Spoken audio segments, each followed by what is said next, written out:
What if I told you that your weight is the least interesting thing about you?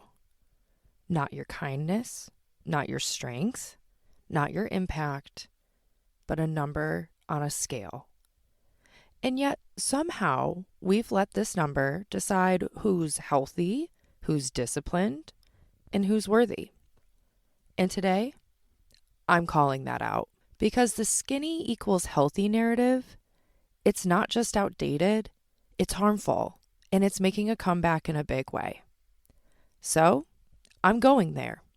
I'm talking about body standards, BMI, strength, genetics, and why you will never win if you keep trying to fit yourself into society's definition of right. If you've ever felt like your body was wrong, this episode's for you. Let's get into it. Welcome to Muscles and Malarkey, a podcast about all things strength, fitness, and fun. I'm your host, Mary.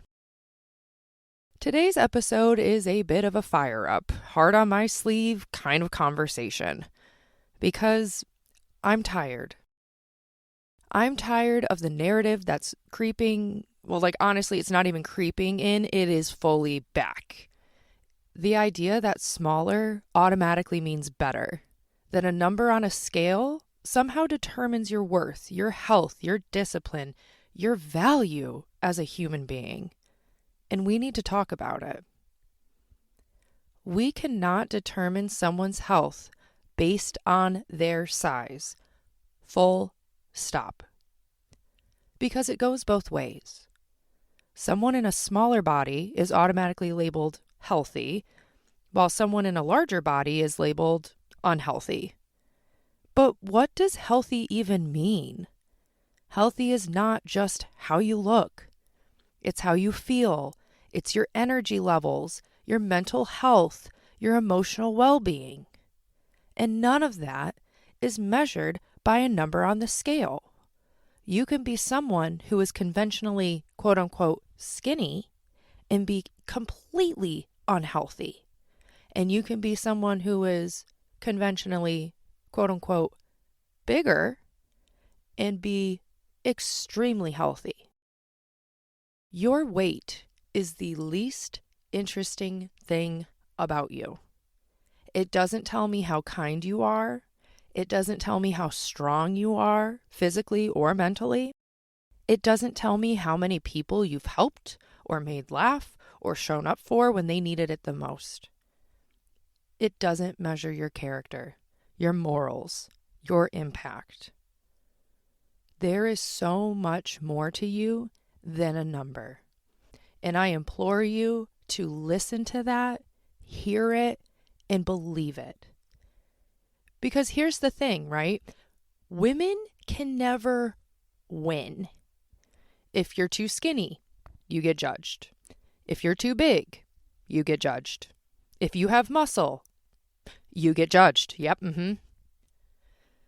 There is no winning when you're playing by society's rules. So maybe the answer is to stop playing the game altogether. Step out of that narrow box and realize weight is not everything. It never was. I feel really strongly about this because I lived it, right? When I was younger, I was told my body was wrong because I was a bigger kid. And here's the reality. Genetics matter. They play a huge role in what your body looks like. I have broad shoulders, wide hips, and thick legs. I am not built to be tiny. I am built to be strong. And that's why I love powerlifting. It's why I love strength training in general. Because I'm not fighting my body. I'm working with it. I'm expressing what my body is naturally inclined to do. And honestly, how cool is that? Imagine utilizing your body in a way that celebrates it, instead of moving it as a form of punishment to turn it into something it never was supposed to be. I know what you might say. But Mare, there's that BMI thing, and it tells us if someone is unhealthy. And to that, my dear friend, I want to refer you to episode 7 of Muscles and Malarkey. It's season 1, labeled BMIs are bullshit. If you really want me to go into that and explain to you why BMIs are bullshit, I would really recommend listening to that episode, because BMIs do not tell a whole story either. They literally measure a person's weight versus their height and put it into a calculation formula, whatever, and it spits out this arbitrary scale. That's why you can't use BMI. It doesn't account for what the weight is. It just looks at your weight as a number. See, I've been around 155 to 160 pounds before. And according to BMI, for my height, that's overweight. Based on BMI recommendations, my ideal weight is technically around 125 pounds. Do you know how small that is? Do you understand how tiny that is? I mean, I can bench press 125 pounds for a 5x5. That's not even a max weight for me. Imagine benching a whole human being for 5 reps easily. That is so light. And when I was sitting at that 155 to 160 range, I looked tiny. More importantly, I cannot stress this enough, that was the time where I was the most unhealthy I have ever been, mentally and emotionally. Yeah, on the outside, I looked great. I was skinny. But inside, it was not a good place. It was not a fun time. And it was not worth weighing 155 pounds. Like, for real, what are we even measuring here? Now, you might be wondering where this energy is coming from. And that's a fair question, because your girl is on one today. The impetus for this episode was actually sparked by a reel that I saw. It was a woman saying, "You need to act your weight. If you weigh 160 pounds, you need to take that attitude to the treadmill." And first of all, absolutely the fuck not. No. If you enjoy running on a treadmill or otherwise, that's fine. I support that. That could never be me. Your girl is not a runner. That doesn't bring me joy. But if it brings you joy, I'm totally fine with that. What I'm not fine with is a woman bashing other women and using shame to try and belittle them into thinking that they are not good enough and that they need to be smaller. That is just perpetuating the patriarchy, my friends. And to that, I also say, absolutely not. Now, if you remember, my husband and I have a farm, a little hobby farm, but we have cows and pigs and sheep and donkeys. And when I showed that reel to my husband, his first reaction was, yeah, no, fuck that. He said something that actually made me laugh. He said, "I wouldn't feel comfortable with you working with the bulls if you were that light. Like, if I'm handling a yearling bull calf, I need some mass behind me. I need some strength, stability, some presence, right? Because I need to show these animals that I, in fact, can take them down, which is why I have no fear. I've taken a 1-ton cow barreling towards me, and she's knocked me over. I almost had her, I swear. And you know what? If I had done that weighing $160, that cow probably would have broken me in half. I'm not saying you can't be teeny tiny and farm. Please don't misconstrue that. What I'm saying is, when you're dealing with big animals and you're dealing with heavy chores, you need to have mass on your body. If I'm carrying 2 feed buckets that both weigh 25, 30 pounds, and I weigh $160, that's like what? hold on, not quite half of my body weight that I would be carrying? No, that's fucking difficult. I wouldn't be able to do that. But I can carry 2 feed buckets now, and it's really not that difficult. I can take on cows, and it's really not that difficult. I can tackle a yearling bull calf and keep them down, and it's really not that difficult because your bitch is strong and she's sturdy.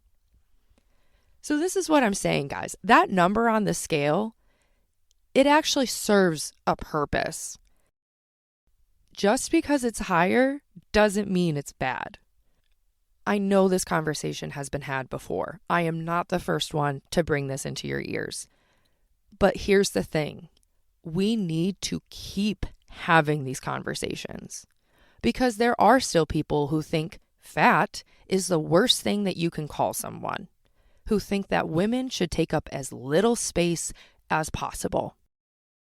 And there are people who think muscles on women are unattractive, and they will shame the women in their life to not have muscle because of how they feel. And let me be very clear. Any man who tries to tear you down over your body is not secure in himself. A secure man does not put women down. He doesn't need to.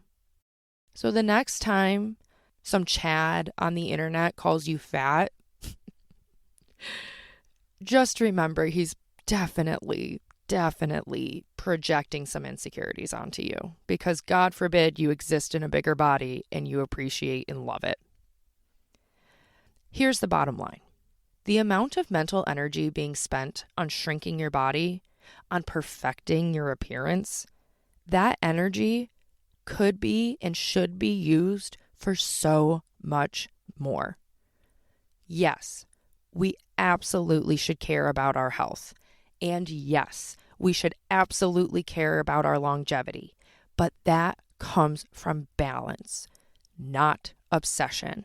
And it doesn't come from an arbitrary number that some stupid equation spit out to you. I've said this in a previous episode, and I think it bears repeating. Your body has a happy place. It has a weight it likes being. The weight that you are when you feel good, strong, powerful, happy, that is your goal weight. That is your ideal weight. Not the weight that you achieve trying to get as small as possible. Because friends, please remember, the patriarchy wants you to be small and controllable. That is not what I am here for. You are not going to bully me into pushing myself to a point where I am miserable and unhappy just so I can achieve society's current level of what is right. And you are not going to make me feel bad for being a bigger woman that takes up space. And ladies, listen to me clearly. You deserve to take up space. You are worthy of taking up space. And it is important for you to take up that space and show other women that they can do it too. Never, ever doubt your worth because of a number on the scale. There are far better metrics. How do people feel around you? How do you show up for others? And what kind of impact are you leaving behind? Will people remember you as someone who judged and criticized? Or someone who lifted others up, celebrated wins, and made people feel seen? That is what matters. And over here at Muscles and Malarkey, we're choosing strength, health, and a better quality of life every single time. Thanks for listening, guys. I hope you could take something valuable away from this episode. Yeehaw and yee-claw, everybody. If you enjoyed this episode, please follow, share, rate, and review. It helps the podcast grow and reach more people. Do you have any questions or suggestions? Email me at musclesandmalarkey@gmail.com or find me on Instagram at musclesandmalarkey. Yeehaw and yee-claw, everybody.